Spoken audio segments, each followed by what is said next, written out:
Hello chess family, it's me National Master, Jesse James, and today we're going to be taking a look at another instructive chess miniature. This time, definitely one of my favorites, especially when I was growing up.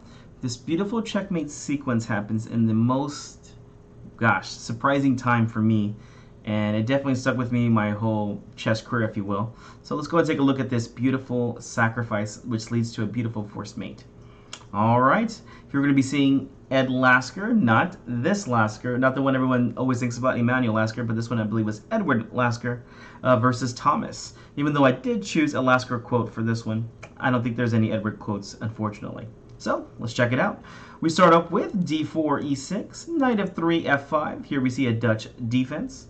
Knight c3, knight f6. If you ever want to play against the Dutch defense, a beautiful way to try and defeat it is always to try to get this e4 move in, as we're going to see nicely how this happens. Bishop g5, bishop b7, and now, well, we want to play e4, but we can't because the knight's defending, so simple chess, get rid of it. Bishop takes on f6, bishop takes on f6, and now we get this very nice move, pawn to e4. Either they take or we take, it really doesn't matter. After this, we're going to have a superior pawn structure. So pawn takes, knight takes, pawn to b6, a bit of a slow move here, although it is really hard for black to play now after this pawn structure has been made. If you ever do play d5 in these kind of positions, as you'll see, well, after this you just get a backwards pawn open file here, and white definitely has a better position here. So black does try to play this b6 move to try and get this bishop in the game via over here on the queen side. But yeah, this just doesn't seem to work out very nicely. Alright, so we continue. A very nice move here. Knight to e5. Castles here. Alright, what's the next piece we want to move? It's this light square bishop right here. Where do we move it to? Of course, bishop d3, one of the best squares. Getting ready to attack on this h7 square over here. Here, black did miss a chance to get into a good position. After bishop takes on e5, d takes on e5, knight c6. This is a good way to play as it's putting pressure on the e5 pawn. Alright, well, last chance was missed. Black makes the lazy move of bishop to b7. Alright, develop with a threat. Here, let's develop this queen. Where's a good square for it? Queen h5, of course, looking again to attack on h7. And here, black just makes an imprecise move here and gets demolished. Here, queen e7. It looks like it makes sense here. As well, if knight takes on f6 check, we can just go ahead and play g takes f6, and the knight will need a move. And you can see that the queen is helping defend this h7 pawn from the checkmate that was being threatened. Well, unfortunately, after queen e7, forced checkmate in 7. Definitely one of the most brilliant combinations I've ever seen. Alright, well, it's up to you if you want to start trying to calculate. Go ahead and push pause and see if you can find this beautiful forced mate in 7. Alright, hopefully you were able to calculate and find some fun ideas here.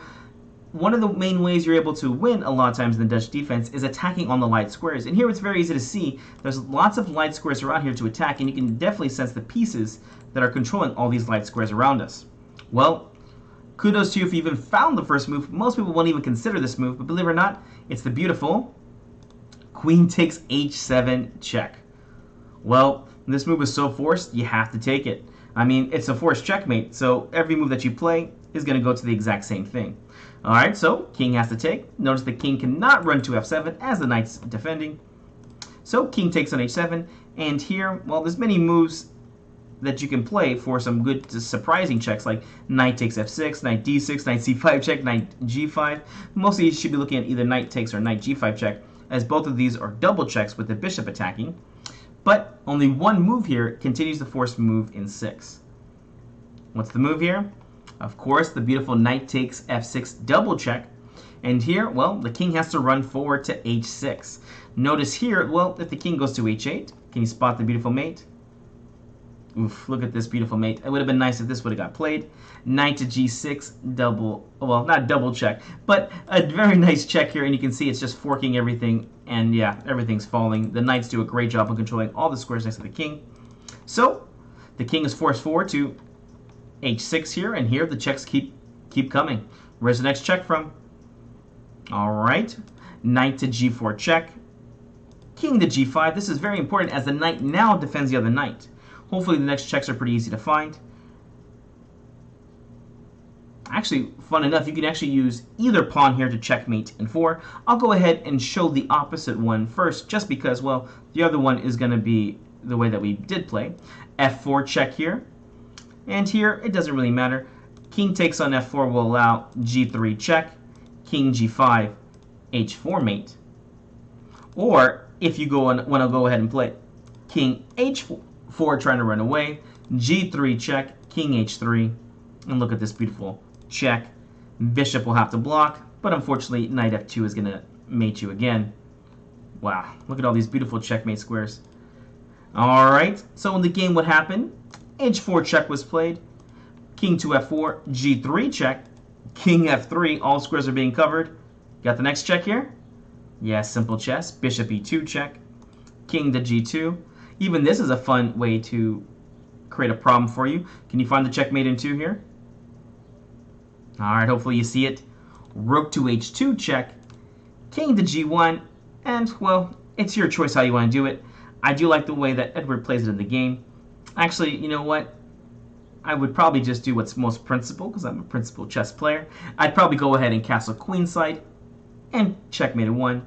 But it looks like Edward was much more of a romantic and plays the beautiful King to D2 check and mate. Well, I hope you guys enjoyed this one. This is a beautiful checkmate, all 4 7 moves mate by Edward Lasker. We'll see you in the next one.